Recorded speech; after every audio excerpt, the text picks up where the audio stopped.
좀 늦게 오기도 하고 뭐 시작할 때 조금 들쑥날쑥한데 또 뭐 말하자면 방송을 하는 관계로 50분 정확하게 지켜갖고 도르는 또 이런 서비스 정신. 참 가연 프로답다. 혼자서 무슨 소리 하나? 여러분들 그렇게 생각하실지 모르지. 이 바라문교가 참 이 불교라고 하는 종교의 바탕인 것은 양날의 칼처럼 도움도 되고 또 어떨 때는 방해도 되고 그런 거예요. 이게 엄밀히 말하면은 이 브라흐만 신 또는 불변의 율법 자체가 이 세상의 생성과 전개라고 하는 주제에 있어서 진료인이면서 동시에 동작인이거든. 이게 세상 모든 것의 물질적인 재료가 되면서 그것들이 변화하게 하는 동력인마저도 이 브라흐만 신의 역할 속에 들어갑니다. 그런 어떤 배경을 가진 사상이 있었기 때문에 사실은 또 불교가 법성이라고 하는 아이디어를 얻어내는 데 있어서 이미 어느 부분에 있어서는 닦아놓은 길을 걷는 대목도 있어요. 하지만 그게 정상은 아니었지. 오히려 그래서 방해가 됩니다. 그게 정상인 양 타협해버리고 절충해버릴 우려가 있었던 거죠.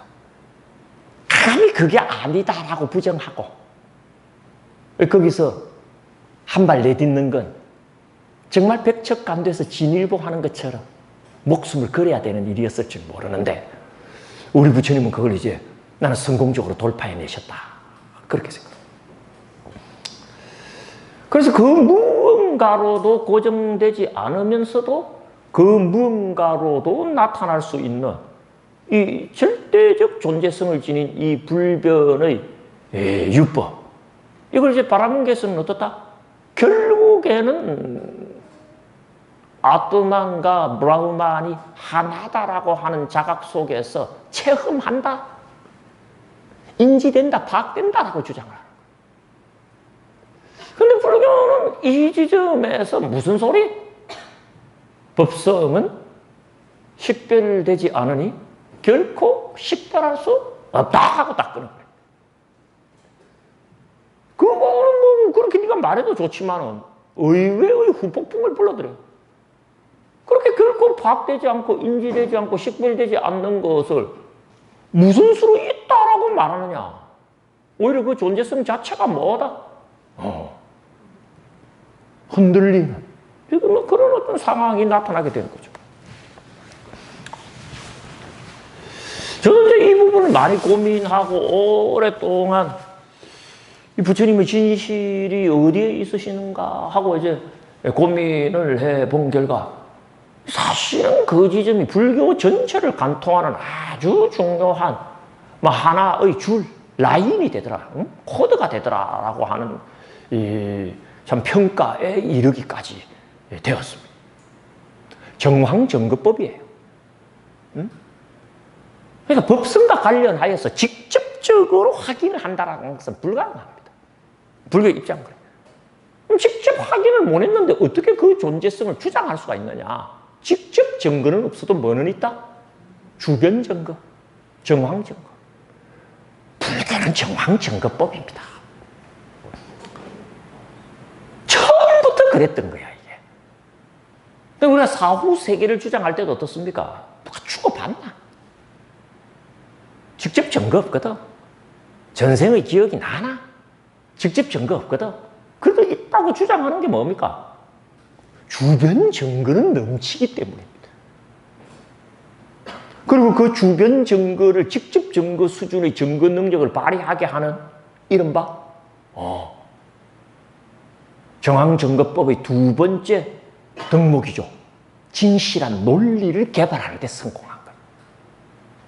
불교 정황증거법입니다. 법성은 결코 식별되지 않으나 그 존재를 마음껏 주장할 수 있으니 나는 정황증거법에 의하여 두려움 없이 법성의 존재성을 주장한다.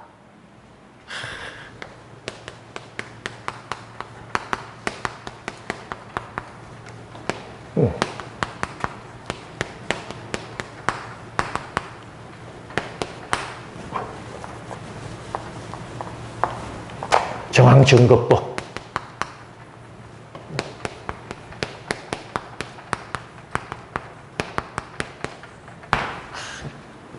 정황증거법은 크게 두 가지로 구성이 되어 있어요. 첫 번째는 진실한 증거, 주변 증거. 또 하나는 그것을 직접 증거 수준으로 끌어올릴 수 있는 진실한 논리. 진실한 주변 증거와 진실한 논리만 있으면 어떻다? 얼마든지 주장할 수가 있다는 것을 밝혀내는 게 뭡니까? 이 불교입니다. 그래서 예를 들어서 이제 법성이라고 하는 주제와 관련해서도 그겁니다. 정황증거법 쓰는 겁니다. 불교. 그래서 이 법성은 그 무엇으로 고정되지 않아도 그 무엇으로라도 나타날 수 있지만 그 무엇으로도 파악되지 않는다라고 부처님께서 이야기를 하실 때는 법성이 존재함과 관련한 직접적인 인식 내지는 일종의 직접 증거는 확보할 수 있다 없다? 없다라고 하는 것을 부처님께서 분명히 만약 직접 증거를 확보할 수가 있다 그래버리면 어떻습니까? 그럼 법성은 고정된 모습을 어딘가에서는 갖춘다라는 소리가 되기 때문에 자체 논리적 모순이 벌어져 버립니다. 그러니까 고정된 모습을 갖추지 못한다라고 제1행상에서 무형상성을 주장한 이상에는 어떻다? 어떤 고정된 형상도 있었으면 된다 안 된다? 안 돼. 그러면 어떤 모습으로 나타나더라도 그거는 뭐다? 법성의 모습일 뿐이지 법성 그 자체는 아닌 거야. 그러니까 법성 그 자체는 인지된다라고 말할래야 말할 수 없는 게 논리입니다. 그래서 인지되지 않으니까 이번에는 역설적으로 어떻다? 그게 법성 때문인지 신 때문인지 그걸 네가 어떻게 아느냐? 다시 말해서 법성 그 자체의 존재성이 해이에 직면하게 된 거거든요. 그걸 해이할 필요가 없다. 존재함에 틀림없다. 이걸 이제 부처님은 뭐 해야 됩니까? 증명할 필요가 느껴졌던 거예요. 그걸 증명하는 데 있어서 아주 우리 부처님은 능수능란하십니다. 정황증거법의 대가이시기 때문에. 예를 들어서 우리는 불을 보지 않았어요. 우리가 본 건 뒷산에서 피어오르는 시커먼 연기뿐이었습니다. 그럼에도 불구하고 우리는 어떻다? 불났다라고 주장하는데 전혀 지장이 없었어요. 어떻게 그게 가능했습니까? 연기는 우리에게 있어서 주변 증거에 불과합니다. 불이라고 하는 것은 직접 보지 못했기 때문에 직접 증거는 없어요. 하지만 불이 나지 않고 연기가 피어오를 수는 없다라는 논리의 뒷받침을 받아가지고 불이 났구나라고 주장하는데 문제가 있었다 없었다? 없었어요. 불교는 다 여기에 의지합니다. 그래서 늘 이야기하지만 주변 증거를 확보해라. 이게 보는 겁니다. 그 다음에 그걸 직접 증거 수준으로 끌어올리는 논리를 파악하라. 이게 아는 거죠. 그럼 예를 들어서 우리가 법성이라고 하는 주제와 관련하여서도 부처님께서 정황증거법을 사용하셨다라고 한다면 법성과 관련한 진실한 주변 증거는 발견했다, 발견하지 않았다? 발견했다는 소리예요. 그리고 그 주변 증거를 법성이 존재한다라는 수준으로 끌어올릴 수 있는 진실한 논리도 아울러 개발했다, 안 했다? 했다라는 소리. 그리고 그런 증거를 발견하셨고 논리를 개발하셨으면 그걸 공개하셨다, 안 하셨다? 공개하셨다. 만약 공개하셨다면 우리도 간략 하나만 어떤 주변 증거에 의하여 그리고 어떤 진실한 논리에 의하여 법성의 존재성을 부처님께서 주장하셨느냐와 관련한 일련의 코스를 당연히 제시할 수 있어야지 제가 최소한 여러분들께 이런 식으로 이야기하는 것은 나름대로 타당성을 가질 거예요. 저는 이렇게 파악하고 있어요. 우리 부처님은 그런 법성, 무언가성을 지닌 법성이 무언가임에도 불구하고 뭔지 정확하게 파악이 절대 안 되는데도 불구하고 존재는 틀림없이 하고 있다라고 주장하게 되었던 일단 주변 증거가 뭐냐? 우리 눈앞에 존재들이 일단 주변 증거로 나타나고 그 존재들이 뭐한다? 생멸합니다. 그렇습니까? 안 그렇습니까? 그러니까 우리가 지금 저기서 변화의 사전공리 이야기한 그 이야기야. 분명히 우리가 스스로도 존재하고, 그리고 뭐, 바깥의 존재가 존재함을 인지합니까? 인지하지 않습니까? 그건 진실한 주변 증거입니다. 주변 증거를 우리가 진실하다고 말할 때는요, 주변 증거 그 자체는 직접 증거가 돼야 됩니다. 다시 말해서 주변 증거 그 자체는 직접 자기 눈으로 봐야 된다, 안 봐야 된다? 봐야 돼. 그러니까 최소한 우리가 연기는 내 눈으로 직접 봤다, 안 봤다? 연기는 최소한 내 눈으로 직접 봤다는 뭡니까? 불이 났다를 주장할 때 불은 직접 증거지만 연기는 간접 증거거든. 주변 증거란 말이에요. 하지만 연기라는 주변 증거는 내 눈으로 직접 봐야 된다는 거야.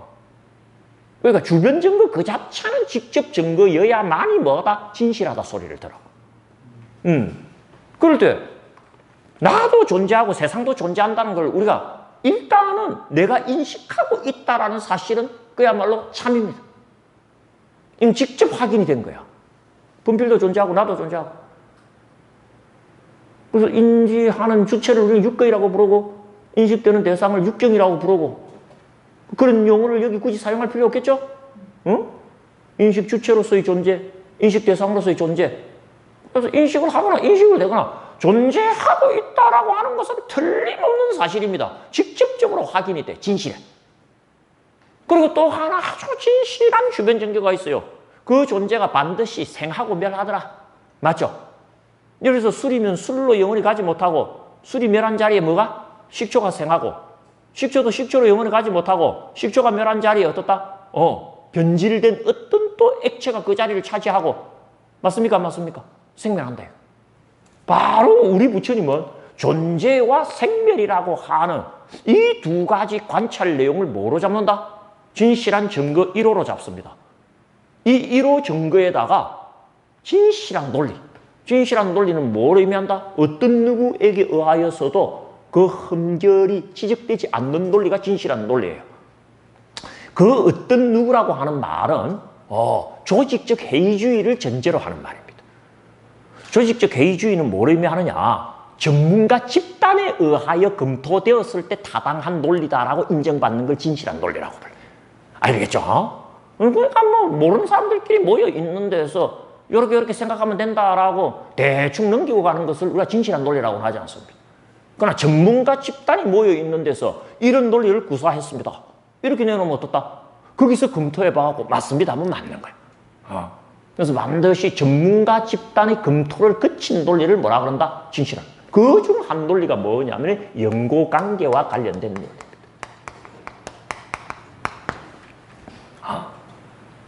이게 나중에 변화의 제3종 공리가 되었죠. 모든 것은 변화하되 아무렇게나 변하지 않는다 했죠. 술은 반드시 뭐로 변한다? 식초로. 식초는 반드시 뭐로 변한다? 술로. 그건 뭐다? 술하고 식초 사이에 둘만이 뗄래야 뗄 수 없는 관계가 있다 없다? 있다. 그 관계를 무슨 관계라고 한다? 연고관계라고 합니다. 그 연고관계를 바탕으로 한 논리가 말하자면 인가법이고 최상위 버전이 연기법이야. 뭐 여기서 간단하게 뭐다? 연고관계를 진실한 논리의 어떤 이름으로 삼은 거죠. 그러면 이게 뭐가 된다? 요게 증거가 되고 요게 논리가 되어서 첫 번째 단계에서 결론이 얻어집니다. 그게 뭐냐? 개라고 하는 단계예요. 그럼 두 번째 단계에 가게 되면 그냥 들어두세요. 이 개라고 하는 것을 다시 뭘로 잡는다? 증거로 잡고 주변 증거로 여기에 이 주변 증거를 다시 정복할 수 있는 논리를 제공을 합니다. 그 논리가 뭐다? 사문사과의 논리입니다. 여기 뭐가 되는 논리가 돼? 여기 이제 2호 주변 증거고 2호 논리인 셈이지. 그럼 이게 다시 정폭되어서 하나의 결과를 도출해내요. 그걸 뭐라고 한다? 명하고 부릅니다. 명. 그러면 이 명이라고 하는 것이 이제 다시 세 번째 단계에 가게 되면은 세 번째 주변 증거로 작동합니다. 그럼 주변 증거만 가지고는 결론을 절대 못 내리거든. 그걸 궁극적인 지점까지 끌어올릴 뭐다? 진실한 논리가 있어야 된다, 없어야 된다? 그 논리가 있습니다. 그 논리에 딱 도달하면 어디? 법성은 존재하네 하고 결론이 떨어져 버립니다. 자, 이 도표는 여러분들께 두 가지를 이야기를 해요. 이건 여러분들이 이해했다 안 했다의 차원을 내가 요청하는 건 아닙니다. 우리 부처님이 법성의 존재성을 이야기할 때는 법성이 인지되기 때문에 법성의 존재성을 이야기한 게 아니고, 인지된다 안 된다? 절대 안 돼. 식별된다 안 된다? 절대 안 돼. 그럼에도 불구하고 있다라고 강하게 주장하시는 것은 정황증거법에 의한 것이고, 그 정황증거법은 항상 뭐다? 진실한 주변 증거와 진실한 논리의 양축을 가지고 구성이 된다. 이 이야기를 여러분들께 설득하기 위해서 실제 법성의 존재성을 주장하는데 어떤 증거와 논리가 사용되었는지를 부처님의 가르침 속에 있는 그런 표현을 통하여 한번 연결시켜 보여준 거예요. 응? 쉽게 말해서 신뢰도를 끌어올리기 위한 거지. 이거 뭐 적었다고 여러분들이 법성의 존재성이 확 들어옵니까? 안 들어옵니까? 시작부터 뭔 말인지 조금은 알다가 그냥 연고관계부터 헷갈리더니 걔하고 넘어가는 순간부터 어떻다? 나는 항상 첫 번째 단계에서 머무는구나. 뭐 이런 느낌 속에서 매몰되잖아요. 하지만 어떻습니까?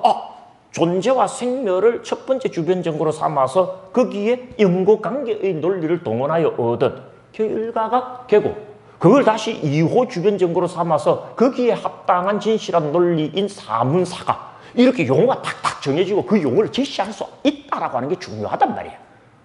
그러면 다음 단계로 올라갑니다. 왜? 주변 증거와 논리가 갖춰지면 결론이 나오기 때문에. 그 결론이 뭐다? 명이라는 결론이 나옵니다. 그러니까 법성이 쉽게 도달하지는 못해. 여기까지가 뭐다? 이 초기 불교입니다, 여러분들. 초기 불교가 여기까지는 온다고. 응? 그러니까 초기 불교 안 하면 된다, 안 된다? 그러니까 반야바라밀다를 드러내라는 말이나 반야바라밀다를 향하여 가는 과정을 드러내라는 말이나 그 말이 그 말인 거예요. 도대체 그런 과정이 없이는 된다, 안 된다? 안 돼. 그리고 그 과정의 특징 나중에 가서 이야기하지만 그게 제일 빠른 길입니다. 부처님께서 하신 그 과정. 이 길이 여러 가지라도 길이 아닙니다. 돈이 너무 많이 들고 너무 위험하고 너무 오래 걸리는 길은 사양하고 싶어. 이와이면 가장 빠르고 가장 재밌고 가장 저렴한 길이 길이지. 그 길은 하나다. 그게 이 길일 줄 몰라.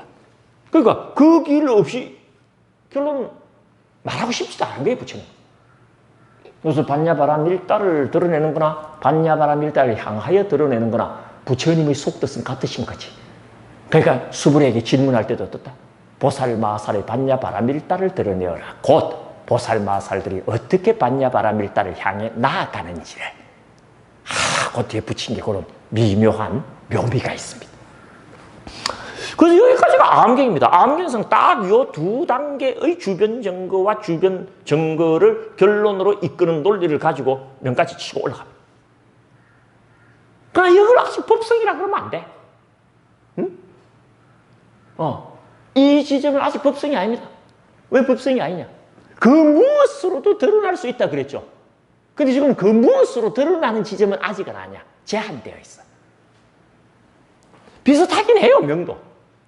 하지만 명은 열반을 드러낼 수 있을지 모르지만 생사를 드러내지는 못해. 근데 법성은 그 무엇으로라도 나타날 수 있댔어요, 없댔어요? 그러니까 열반으로도 나타날 수가 있지만 뭐로도 나타날 수 있어야 된다? 생사로도 나타날 수 있어야 돼. 그래야지 진짜 법성, 진실 법성이 이르는 거지. 그걸 나중에 진여 법성이라고 불러도 아무 문제가 없는 거예요. 그러면 다시 어떻습니까? 기존에 확보한 이 수준의 결과를 주변 증거로 다시 한번 사용해갖고 이 주변 증거를 이왕이면 생사와 열반까지를 자유자재하게 표현할 수 있는 법성의 수준까지 끌어올릴 수 있는 논리가 나오면 어떻다? 그런 법성이 있다라고 직접 안 봐도 주장할 수가 있다는 거예요. 그 논리가 뭘까? 이 안에 들어가는 거예요. 눈치 빠른 사람 파는. 사종공리, 사종행상, 사문사과. 사사사잖아, 사사사. 그게 보살 사위설입니다.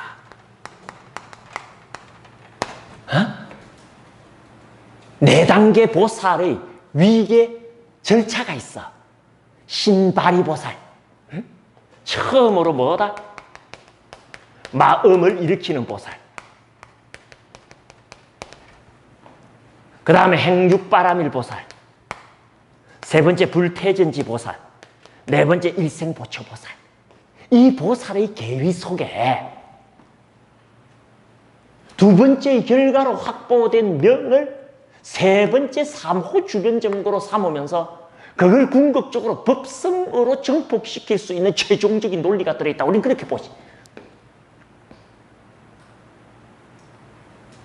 그래서 사실 이 팔천성 반야 전체로는 보살 사위 이야기가 많이 나옵니다만 지금 우리 초품만 가지고는 보살 사위 이야기를 그렇게 많이 하지는 않습니다. 않지만은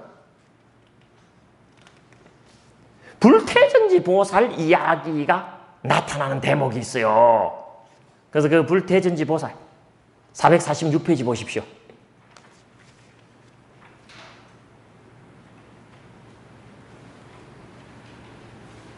그건 445페이지 명칭이라는 소리를 두려워 말라라고 한 다음에 그 결론 부분에 나옵니다.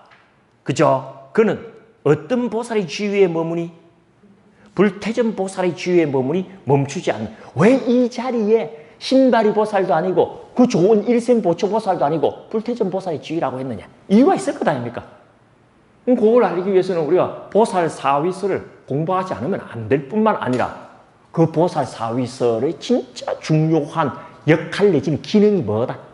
바로 이 지점의 논리를 제공하는 게 보살. 불교는 증거와 논리, 증거와 논리, 증거와 논리로 궁극에 도달하는 일관된 과정을 가지는 거지. 그래서 우리가 이 디가 니카야 공부할 때도 말씀드렸지만 깨달음은 딴 게 아니다. 알고 보는 거다. 보고 하는 거다. 뭘 보는 건데? 증거를 보는 거다. 뭘 아는 건데? 그걸 직접 증거 수준으로 키우는 논리를 아는 거다. 주변 증거에 대한 봄, 그리고 진실한 논리에 대한 암. 그게 뭘 형성한다? 깨달음을 형성한다. 나는 그렇게 봐. 불교를. 그래서 뭐 예를 들어서 사후세계 존재성도 이 정황증거법의 이 두 축. 사후세계가 있다라고 볼 수밖에 없는 직접 증거는 없습니다. 진실한 그러나 주변 증거는 차고 넘쳐. 그리고 그걸 어떻다? 직접 증거 수준으로 확정 지을 수가 있는 제대로 된 전문가 집단의 조직적 회의를 통과한 논리. 이 연고관계를 중심으로 하는 인가법이랄지 사문사가랄지 이 보살사위 기라성 같은 천재들의 말하자면 집단적 검토를 거친 것들이야. 그러면 어디에 들어온다? 법성은 존재한다는 결론에 들어. 법성의 제2행상, 무언가성. 세 번째는 뭐였습니까? 그 무언가로도 고정되지 않지만 두 번째 하부자질은 뭐였죠? 그 무언가로도 나타날 수 있으며 그리고 첫 번째 하지만 그 무언가로도 파악되지 않는 것. 그래서 이걸 뭐라고 부른다? 법성, 무언가. 알겠죠? 무언가라는 말 의미가 아주 중요합니다. 그래서 법성의 첫 번째 행상은 뭐다? 무형상성. 워밍업 한 거야. 그러나 본격적으로 들어가면 두 번째 법성의 행상은 뭐다? 무언가성. 아시겠죠? 무언가로도 고정되지 않지만 무언가로도 나타날 수 있으면서도 무언가로도 파악되지 않는 것. 그런 무언가성이 바로 법성의 행상이다. 그러니까 사실 여러분들 법성 그 자체는 무언가로도 파악되지 않기 때문에 범부도 법성을 알고 성자도 법성을 압니다. 술이 식초로 바뀌면 뭐라 그런다? 술이 식초가 됐다 그럽니다. 그죠? 식초가 됐네. 그럽니다. 맞죠? 또는 고두밥을 쪄갖고 술이 되면 뭐라 그럽니까? 말 그대로 술 됐네. 그러죠? 그럼 고두밥이 술이 된 거야. 됐다는 말은 무슨 말이에요, 여러분? 법성을 눈치채고 있는 겁니다. 법성은 변한댔어요, 안 변한댔어요? 법성은 그 자체는 불변이야. 알겠죠? 무언가로도 될 수 있기 때문에 그 자체는 안 변해. 왜 우리가 된다는 말을 언제 씁니까? 내가 가장이 됐다 그래. 내 지위가 가장으로 바뀌었을 뿐이지 나는 그대로야. 내가 가장이 되었고, 그러다가 뭐다? 부장이 되었고, 그러다가 사장이 되었고. 맞죠? 뭐까지 될 수 있습니까? 회장. 회장 다음에는 뭐가 됩니까? 송장이라고 들어봤어요? 아니, 된단 말이야, 그렇게. 그러니까 우리가 뭔가가 됐다라고 그럴 때는 그 안에 불변의 유법은 그대로 존재성을 가지고 흐르면서 그게 무언가로 드러나고 있다라고 하는 사고방식. 그러니까 우리도 안다고, 요놈의 존재를. 언제? 술이 됐다라고 말하는 순간.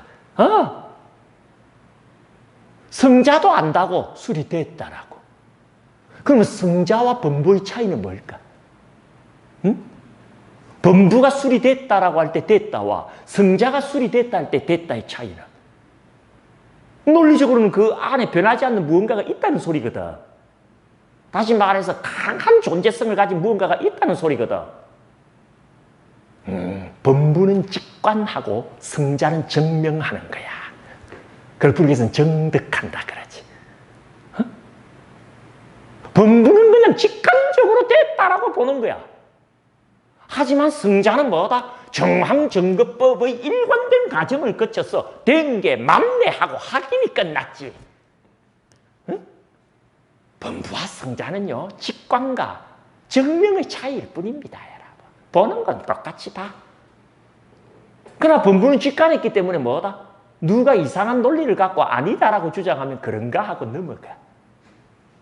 그러나 성자는 자기의 진실한 증거와 논리에 입각하여서 확인을 했기 때문에 어떻다? 누가 뭔 말 해도 오히려 가르쳐. 그건 그렇게 보면 안 된다라고.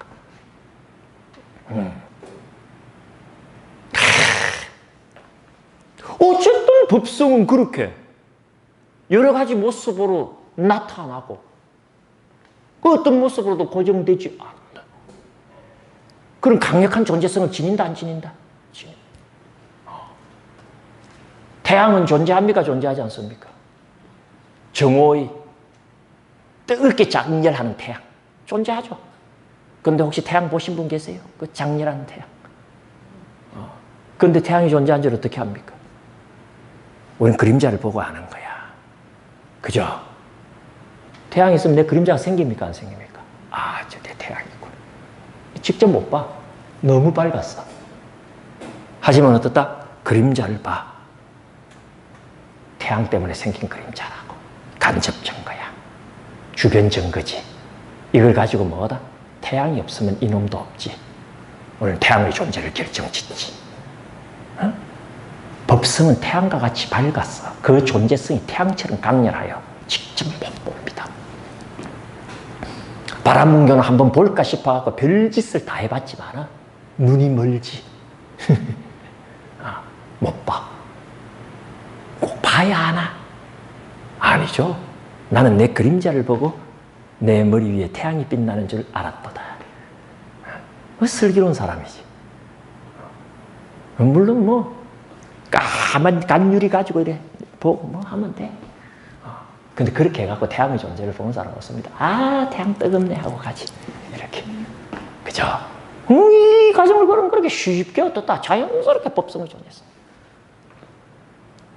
그건 태양빛처럼 강렬한 존재성을 지닌 법성이기 때문에 그 법성이 드러내는 모습으로서의 법들, 그 법들은 뭐다? 모양을 뭐할 뿐이다?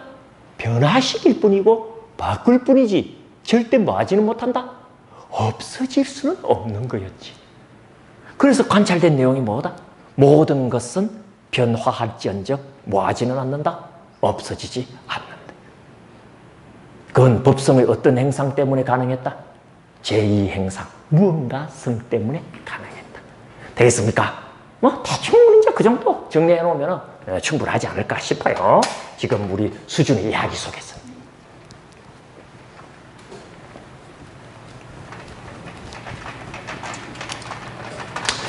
자, 그럼 이제 세 번째 행상, 법성의 제3행상.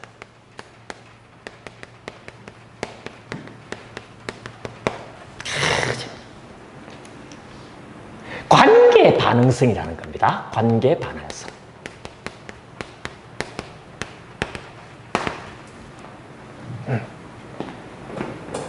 관계 반응. 제3행상이 어디서 온 줄 아시죠, 여러분들? 제3 변화의 제3공리를 일으킨 원인이 제3행상이에요. 변화의 제3공리가 뭡니까? 모든 것은 변화하되 절대로 아무렇게나 변하지 않아. 왜 이런 일이 벌어지느냐라는 거예요. 쉽게 말해서 술은 반드시 뭐로 바뀐다? 식초로 바뀐다. 식초는 반드시 술에서 옵니다. 왜 일이 가능하냐? 그럼 법성 속에 관계 반응성이라는 행상이 있기 때문에.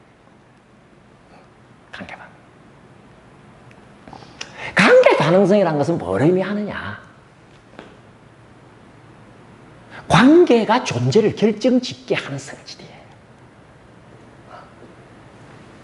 예를 들어서 여러분들, 우리는 물과 그릇의 비유를 많이 드는데 컵 속에 물이 지금 이 물은 컵과 관계를 맺고 있는 거예요. 그런데 물은 어떻습니까? 컵 모양 그대로 생겨. 그죠? 컵 모양에서 조금도 다르지 않습니다. 물의 바깥 모양으로 우리가 보게 되면. 법성이 꼭 그래요. 어떤 존재는 그 존재가 처해 있는 관계에만 반응을 합니다. 그러니까 그 관계가 컵이라고 규정 지어질 수 있는 관계면 어떻다? 컵 모양만을 띠게 되는 거야. 근데 만약에 그 물을 우리가 어디로 옮긴다? 사발로 옮겼다 이거야. 사발로 옮기면 어떻게 된다? 이제 그 물은 사발이라고 하는 사발로 지칭되어질 수 있는 뭐다? 관계에만 반응을 보이는 거예요. 이게 참 중요합니다. 조금 있다가 이제 네 번째 행상 들으면은 완전히 파악이 되지만. 쉽게 말해서 법성은 자기 자신의 의도를 갖고 있지 않아. 내가 이렇게 바뀌고 싶다, 저렇게 바뀌고 싶다라고 하는 선택의 의지를 발휘하지 않아. 100% 관계에만 반응을 합니다. 이게 바라문교의 브라흐만과 불교의 법성이 또 하나 분개하는 지점이에요. 바라문교의 브라흐만은 진료인, 다시 말해서 재료가 되면서 동시에 뭐다? 동력인. 지 뜻대로 바뀌어. 내가 지수화풍으로 바뀌고 싶으면 지수화풍으로 바뀌고, 아니면은 103원소로 바뀌고 싶으면 103원소로 바뀌고, 이건 브라흐만 지 마음이야. 걔가 정해. 그런데 법성은 지가 정하는 건 하나도 없어. 100% 주변이 하자는 대로만 해줍니다. 이걸 뭐라 그런다? 관계 반응성 그래. 아이, 물이 컵 속에 들어갔는데 나는 사발 모양 할란다. 그래, 해요, 안 해요? 안 하지. 아이, 사발로 옮겨놨는데 컵 모양이 좋다고 나는 컵 모양을 할란다. 이건 알지. 바라문교의 브라흐만은 지수화풍이 엉켜서 생긴, 말하자면 다종다양한 형상들을 보고는 아, 그거 보기 좋네. 내가 들어가야 되겠다고 들어갑니다. 응? 아, 혼자 있어서 처음에는 심심하거든. 여럿이 되었으면 좋겠다 해갖고 어떻다? 지수 화풍을 막 불어냅니다. 말이 좋아 불어낸 거지. 지가 지도 되고 수도 되고 화도 되고 진료인이 된 거예요. 그럼 그게 엉킨 걸 보고 좋다고 지가 들어가고 해. 전부 지 뜻이야. 근데 법성은 뭐다? 지 뜻 하나도 없어.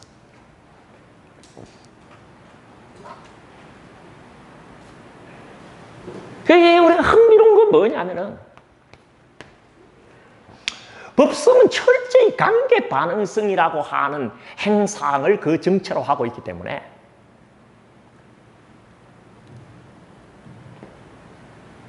이런 말 들어보셨을 거예요. 법성이 발현하는 것은 법성 그 자체가 발현되는 것은 그건 즐거움일까 괴로움일까? 즐거움이다 그럽니다. 응? 우리가 흔히 말해서 견성성불 할 때도 결국에는 법성을 보자는 이야기라고 해석이 된다면 그 법성을 본다라고 하는 것은 결국 뭐겠습니까? 그 법성 안에 관계 반응성이 들어있다라고 한다면 관계 반응성을 본다는 이야기고, 관계 반응성을 본다는 말은 관계 반응성이 주는 교훈대로 행자가 수행해야 된다는 소리예요. 맞습니다, 여러분들. 아주 중요한 거예요. 봐요, 이 딱 관계, 응? 주변 관계 반응한다, 안 한다. 더우면 덥다고 해야 된다, 안 해야 된다.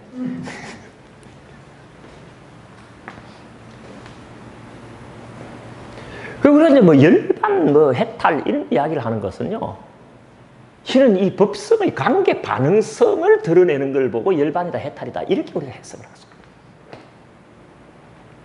쉽게 말해서 나의 자기적인 개입이 없이 존재는 가만히 놔두면 어떻다? 오직 주변 관계에 의해서만 반응을 보이도록 되어 있는 놈이다라고 하는 이 지점이야말로 해탈이고 열반입니다, 여러분들. 그러니까 물 흐르듯이 가는 거예요. 낮으면 내려가고 낙차가 좀 더디면 천천히 흐르고 좀 깊이가 과도해지면 세차게 흐르고 주변이 어떤 상황이냐에 따라서 그 상황만 맞추어 가는 거예요.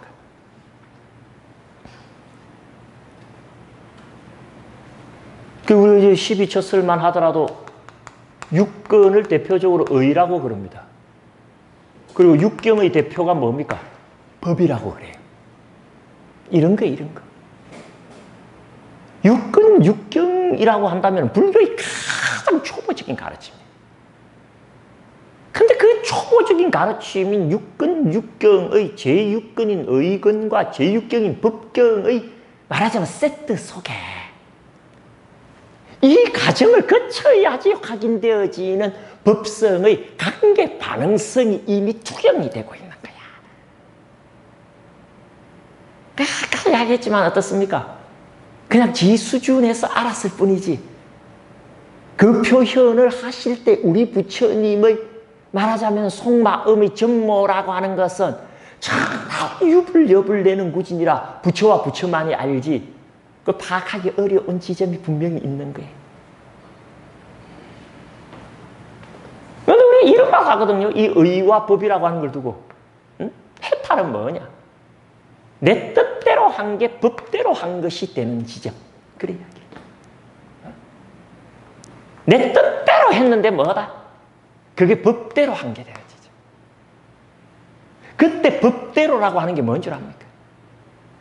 관계 반응성을 뜻해.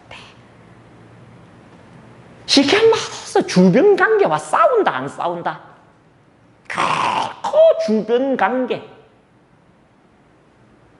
와의 어떤 대립이랄지 다툼이랄지 이런 것들이 완벽하게 통제되어진 지점을 뭐라 그런다? 내 뜻대로 하는 게 법대로 하는 거다라는 지점. 고게 되면 그 지점을 뭐라 그런다? 그럼 모든 번뇌를 털어내고 해탈 열반을 구가할 수 있는 지점이다라고 단계입니다. 자꾸 지 뜻대로 하려고 했으면 문제예요. 그때 지 뜻대로가 뭡니까? 주변이 지 뜻과 다르면 주변을 지 뜻에 맞추려고 하는 게 지 뜻대로 하는 거지. 그래요, 안 그래요? 그러니 말이에요, 여러분들. 이 관계 반응성이 행자의 차원에서는 두 가지 교훈을 줍니다, 사실은. 관계 내쪽과 관계 외쪽의 그게 불교 수행이 그거예요. 관계 반응성을 방해하지 말라는 게 수행입니다. 법성이 지니고 있는 가장 생겨먹은 본성 중에 하나가 뭐다? 관계 반응성. 법성은 그 자체로 자기 의도를 갖고 있지 않기 때문에 주변 관계에 100% 순응합니다. 한 몸인 것처럼. 참 아주 잘 생각해야 돼, 진짜. 그리고 일단 불교에서 해탈 열반은 그 지점을 향하여 가는 거예요. 내가 그럴 수 있느냐. 자, 아까도 얘기했지만 네 번째 행상을 보게 되면은 이제 좀 더 확실히 이해하게 되지만 뭐 밑바탕을 잘 깔아야 돼. 그래서 불교 수행은 기본적으로 관계 내적인 입장에서 뭐다? 관계 반응성에 장애 내지는 방해를 끼치지 않기 때문에 불교 수행의 핵심이 뭐다? 무아행이 되는 거예요.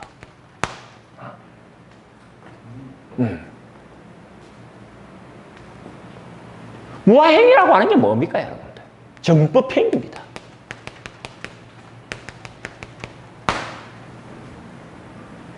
정법이라고 할 때야 뭐 우리 부처님께서 설하신 법의 정당성 때문에 그 정법이라는 말의 법은 가르침을 뜻하겠지만 우리는 법이라고 하는 말의 말하자면 그 폭넓은 의미 속에는 뭐다?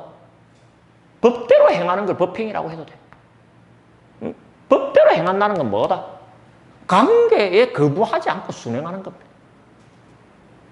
내가 참 어떤 관계에도 거부하지 않고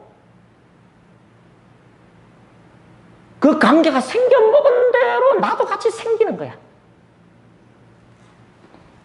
마치 물이 컵에 들어가면은 컵이 생긴 모양대로 물도 생기고 사발에 들어가면 사발이 생긴 모양 그대로 물이 생기듯이 생겨먹은 것이 그렇게 생기듯이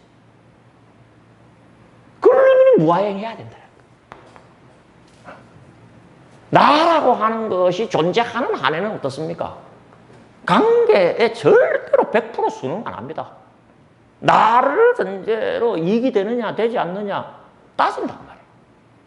그리고 이왕이면 이익되는 쪽으로 작용한다 작용하지 않는다 작용을 하게 되면 그 순간 무슨 일이 벌어진다? 네 번째 행상이 벌어집니다. 작용 반응성이라는 거예요.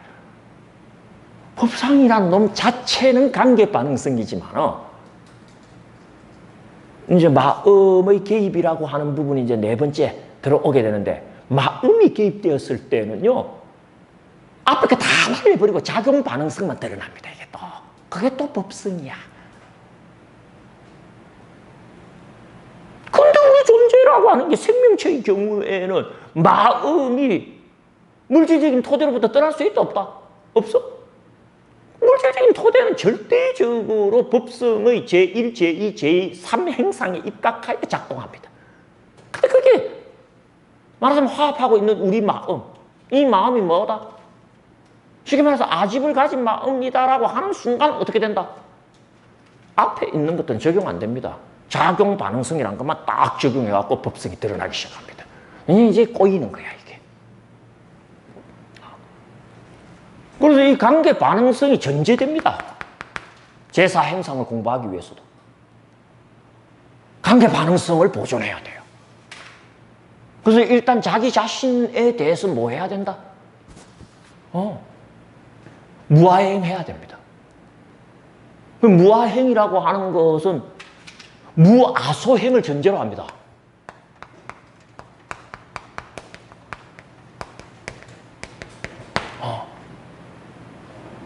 많은 사람들이 내가 없으니 내 것이 어디 있느냐 뭐 이렇게 가지만은 수행에 있어서는 아니에요. 내 것을 없애는 행법부터 먼저 해야지 궁극적으로 나를 없애는 것이 가능합니다. 그래서 우리가 최상의 바람일다 이야기할 때도 나의 재물을 바치면 그냥 바람일이고 나의 신체의 일부를 바치면 어떻다?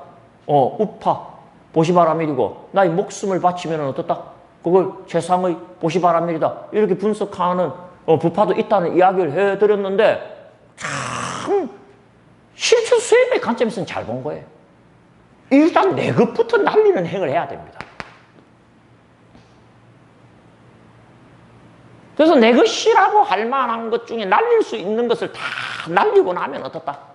이제 마지막으로 나라고 하는 것에 대한 집착을 날려야겠지.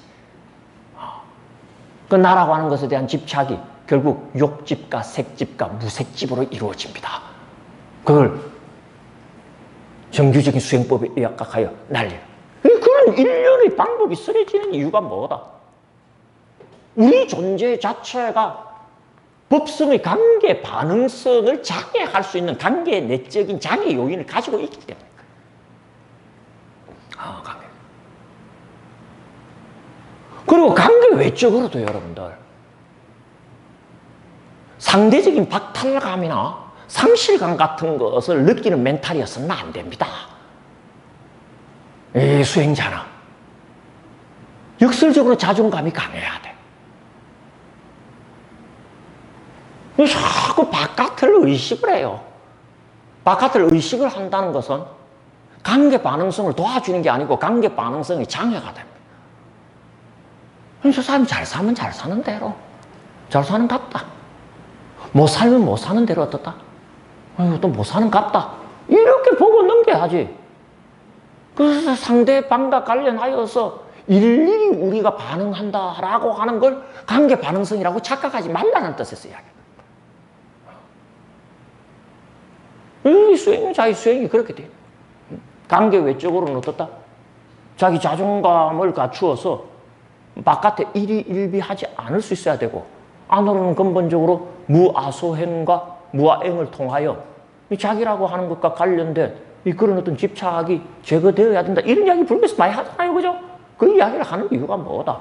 실제 법성이라고 하는 것이 그 진실한 면목을 우리가 자기화시키기 위해서는 이런 관계 반응성이라는 특징이 있기 때문에. 이제 이야기를 조금 더 우리가 구체적으로 합시다. 하려면은 네 번째 행상 이야기를 하면은 여러분들께서 이제 좀 분명히 알아들을 수 있는 부분이 생길 겁니다.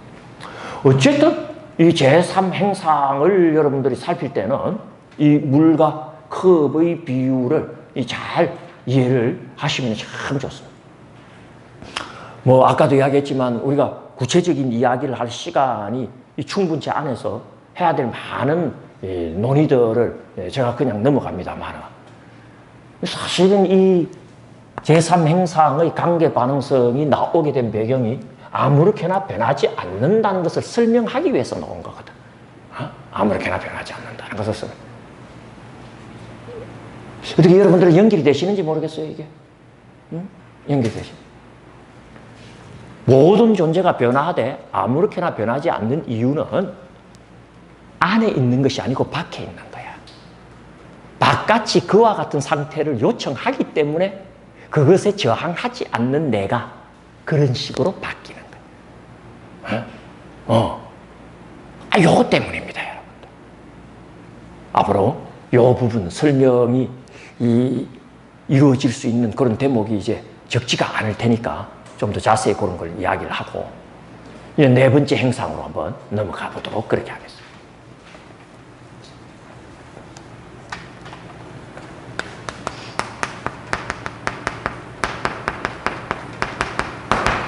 아까도 이야기했지만 제3행상을 관계 반응성이라고 본다면 제4행상은 뭐다?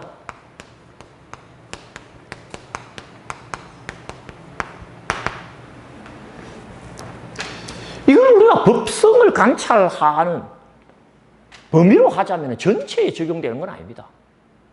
제1행상, 제2행상, 제3행상은 모든 존재 전체에 적용이 되지만 제4행상은 일부에 적용이 돼요. 아주 하지만은 이걸 우리가 제사 행상으로 독립시키는 이유는 뭐냐면 내 문제이기 때문에. 법성에 마음이 개입했을 때의 경우야. 그건 우리거든, 지금. 쉽게 말해서 우리 몸뚱아리는 법성의 제1, 제2, 제3 행상에 입각하여서 변화를 일으킵니다.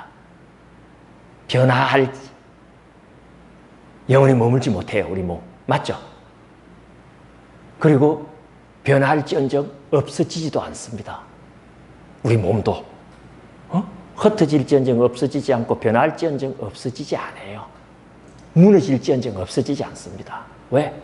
법성이 바로 무언가성을 갖고 있기 때문에. 그리고 변하더라도 아무렇게나 변하지 않아요. 우리 몸뚱아리를 구성하고 있는 지수화풍과 같은 이런 물질적인 재료들은 어떻다? 법성의 제1, 제2, 제3 행상의 영향을 그대로 받아요. 그건 요놈도 똑같아. 여기 책상도 어떻다? 변할지언정 영원히 머물지 못합니다. 왜? 무고정성 내지는 무형상성 때문에. 그리고 변하더라도 어떻다? 없어지지 않습니다. 무언가성 때문에. 그리고 변하더라도 아무렇게나 변하지 않습니다. 관계, 반응성 때문에. 그러니까 지금 이 책상이 자기 주변과 맺고 있는 관계가 책상으로 있는 게 제일 괜찮으니까 책상으로 있는 거야. 여기 만약에 화재가 확 났다 이거야. 이 집에다 화재 났다 이야기하니까 이상하고 저 어떤 집에 화재가 났다 이거야. 그럼 그 집에 있는 책상을 고집하지 못합니다. 어떻게 됩니까? 죄로 바뀝니다. 그죠? 왜 죄로 바뀝니까? 관계가 화재와 관계를 맺었기 때문에. 불과 관계를 맺는 이상 뭐다? 죄가 될 수밖에 없는 거야. 그렇지 어떻다? 얼음이 된다든지 돌이 될 수는 없는 거지. 왜? 불과 관계를. 이건 극단적으로 말하면 돌이 되어야지 제일 좋은 관계를 맺으면 이놈이 뭘로 바뀐다? 돌로 바뀐다. 철저히 관계 반응성입니다, 여러분들. 주도 법성은 법성의 의도를 그 변화에 개입하지 않습니다. 그러니까 반드시 그렇게만 바뀌는 거예요. 그렇게만. 지 의도가 개입됐다면 어떻다? 그 의도가 뭔가를 따져야 되고 그 의도는 어떻습니까? 하나가 여러 개를 경영할 수 없듯이 정교함에 있어서 문제가 많습니다. 그런데 관계는요, 정교하기 짝이 없는 경우의 수가 무한대입니다, 여러분. 그 무한대를 어느 개체가 의도를 가졌다 했을 때 그 의도가 따라가지 못합니다. 그러나 이 책상이 주변과 맺는 관계는 물과 관계를 맺을 수도 있고 불과 관계를 맺을 수도 있고 바람과 관계를 맺을 수도 있고 물이 3이고 바람이 2이고 물이 1인 상황과 관계를 맺을 수도 있고 물이 1이고 바람이 4고 그리고 불이 7인 그런 관계와 그야말로 관계를 맺을 수도 있고 이건 무한대야. 그런데 자기 자신이 변화할 때 자기 의도로 작용을 한다라고 만약에 가정한다면 그런 디테일하고 정교한 경우의 수를 스스로가 창출해내죠. 이게 스티븐 호킹이라고 하는 유명한 천재 물리학자가 유고집 속에서 밝힌 내용이에요. 하나의 존재가 이 세상의 그 많은 다양성을 표출해낼 수는 없다라고 하는 거예요. 왜? 무한대거든. 그러니까 뭐 신의 지혜가 무한하다라고 하는 걸 믿는 자에게는 그게 의미가 있을 줄 모르지만 실제로 그게 가능하냐? 회의적이다. 그것을 밝히는 거예요. 불교는 이 부분에 있어서 굉장히 편한 거지. 왜? 애시당초 법성은 자기 의도를 가진다 안 가진다? 안 가집니다. 중요합니다. 오직 주어진 관계에만 100% 반응할 뿐입니다. 그래서 주어진 관계가 죄로 바뀌어야만 하는 관계면은 미련 없이 뭐로 바뀐다? 죄로 바뀌고 주변 관계가 분기로 바뀌어야 될, 다시 말해서 분자 상태로 바뀌어야 될 그런 주변 관계를 만나면 어떻다? 미련 없이 분자 관계로 바뀝니다. 우리 마음이 화합하고 있는 기체로서의 물질, 그 물질 위에 영이 되고 있는 우리 마음이 만약에 관계 반응성을 터득하게 되면 물로 바뀌면은 물로, 불로 바뀌면은 불로, 바람으로 바뀌면 바람으로, 재로 바뀌면은 재로. 그 지점을 뭐라고 부른다? 대단히 안타깝지만 열반이라 부릅니다. 왜 내가 안타깝다라고 이야기하는 줄 알겠죠? 참 그게 뭐야, 허무하잖아. 그러나 고통은 제로입니다. 응? 그 진실을 이야기하면 사람들이 갸웃갸웃대. 너무 그 재미없는 것 아닙니까? 그런 느낌 확 들죠? 내가 파악한 열반은 그거야. 무슨 열반? 초기 불교의 열반. 그래서 대승불교가 나오는 겁니다. 그런 것도 괜찮아. 왜? 더 이상 괴로움은 없으니까. 그러나 그게 그렇게 의미가 있냐? 그렇게 사는 게. 그죠? 변하면 변하는 대로 계속 따라가는 거야.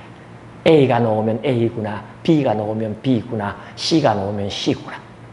그럼 A는 언제 나옵니까? 관계가 A가 나오라면 A가 나와. B는 언제 나옵니까? 관계가 B가 나오라면 B가 나와. 그럼 윤회는 언제 합니까? 나는 A로만 있어야 되겠다. B로 바뀌기 싫어하고 고집하는 순간 뭐다? 이제 윤회의 씨앗이 심어지는 거예요. 그런 것도 가능합니까? 가능합니다. 그게 법성이 갖고 있는 네 번째 작용 가능성. 예를 들어서 여러분들, 지대에 화대가 화합하면은 그렇게 이루어진 한 존재는 철저히 법성의 제1, 제2, 제3 행상의 적용을 받습니다. 변화하지 영원히 머물지 못해요. 그놈도. 변화할지언정 없어지지 못합니다. 제2 행상 때문에. 세 번째는 뭐다? 변하더라도 아무렇게나 안 변합니다. 주변 관계에 입각했으나. 하지만 여러분들 지대에 만약에 마음이 개입했다면 이건 전혀 달라져. 예를 들어서 지대가 변하려고 할 때 이 마음이 어떻다? 너 변하지 마 하게 되면 변하지 않을 수도 있을까요? 아니면은 제1 행상, 무형상성 때문에 변해버릴까요?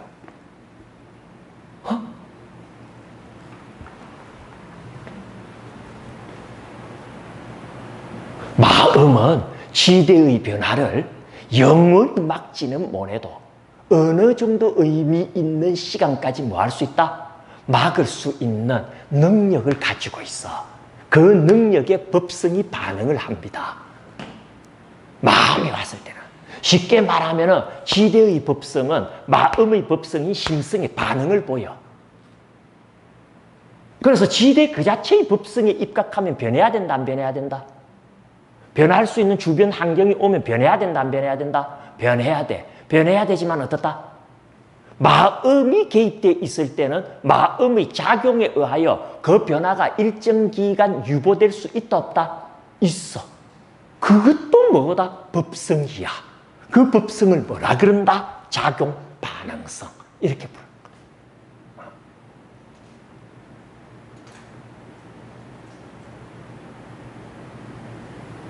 이 법성이 갖고 있는 거야.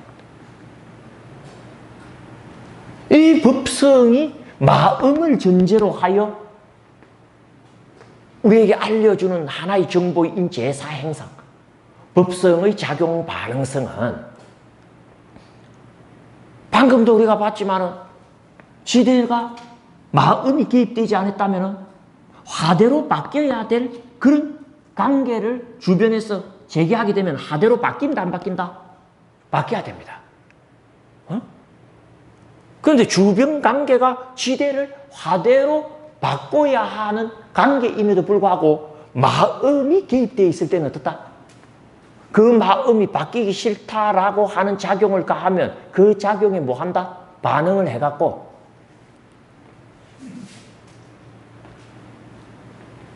제3행상에 입각한 변화를 보이질 않습니다.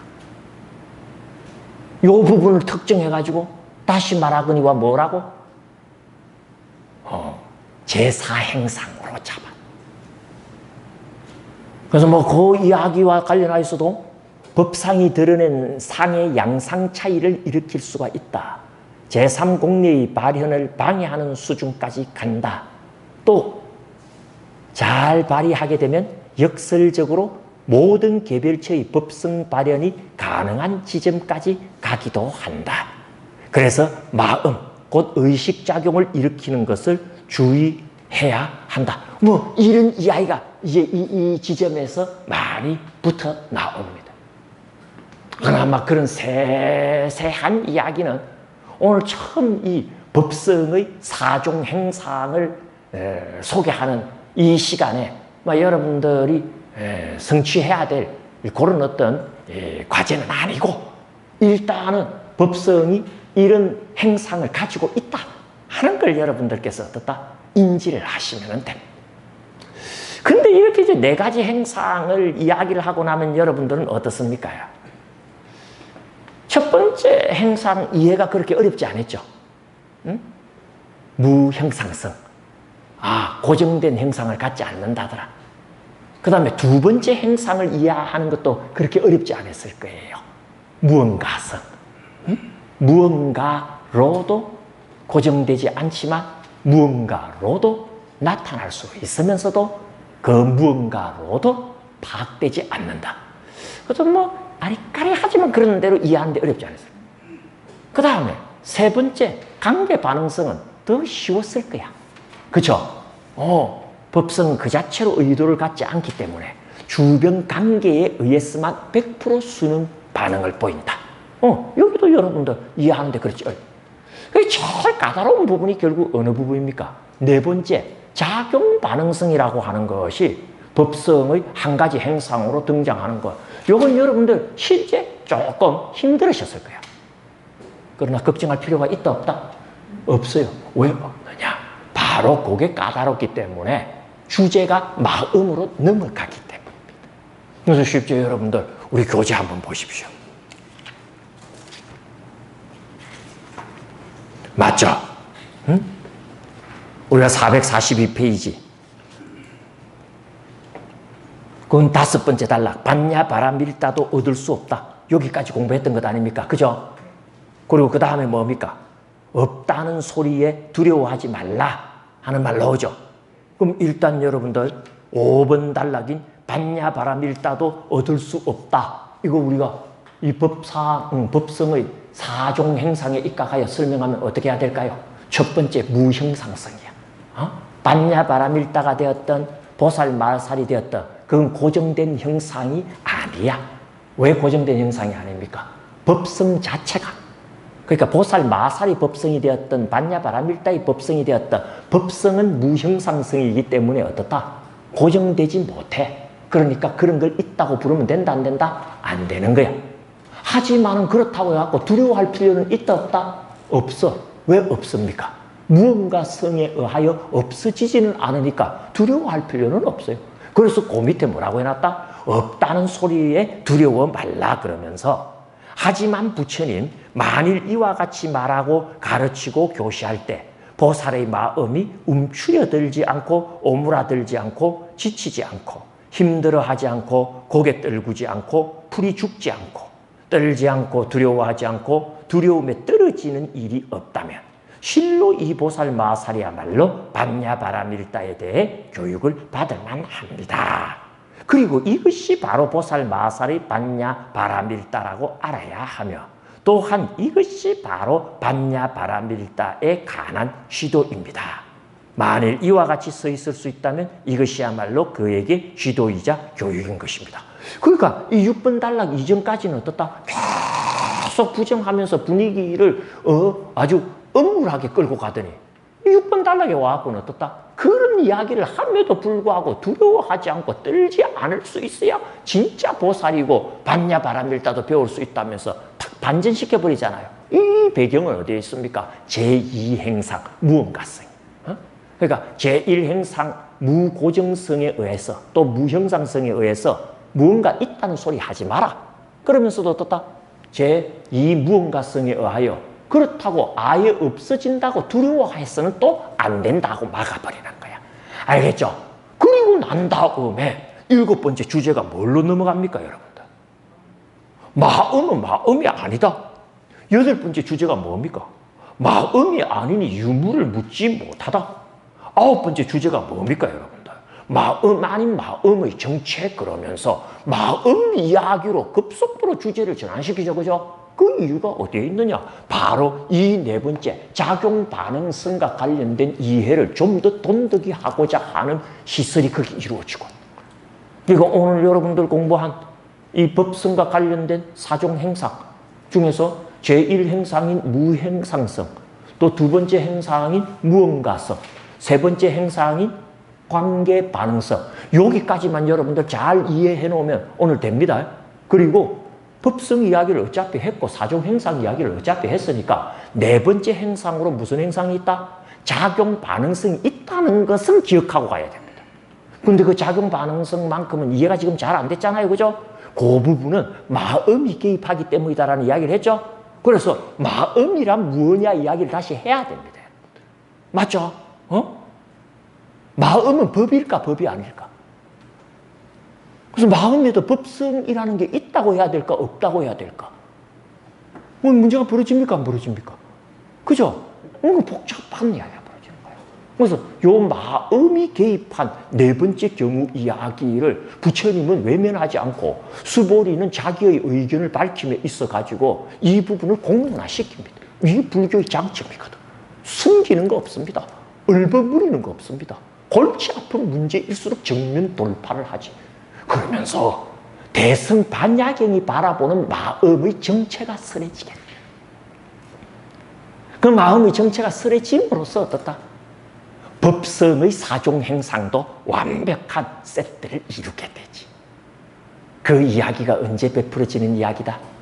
이 다음 시간에 여러분들과 함께하는 이야기. 그래서 막 이쯤 하게 되면은 오늘 우리 법성과 관련된 사종 행상 이해할 만한 부분은 이해가 끝났고, 요 다음 시간 마음을 덧붙임으로써 법성과 관련된 이야기도 마무리 짓고 마음에 대한 새로운 그런 대성의 관점도 터득하는 진도가 나가리라 생각하고, 이렇게 말하자면 큰 보폭으로 공부한다 이렇게 생각하시면 돼요. 그리고 그게 끝나면 아까도 이야기했지만 이 부분 결국에는 법성 파악이거든. 이 법성을 나중에 뭐라고 부른다? 슌야타, 공이라고 부르잖아. 잘 공부하면 요번에 우리가 늘 색적시공, 공지식세 외우기만 했지 참 공이라고 하는 것이 아리까리하기만 했잖아요. 그게 전혀 색다른 관점에서 손에 조금 잡힐 줄도 모릅니다.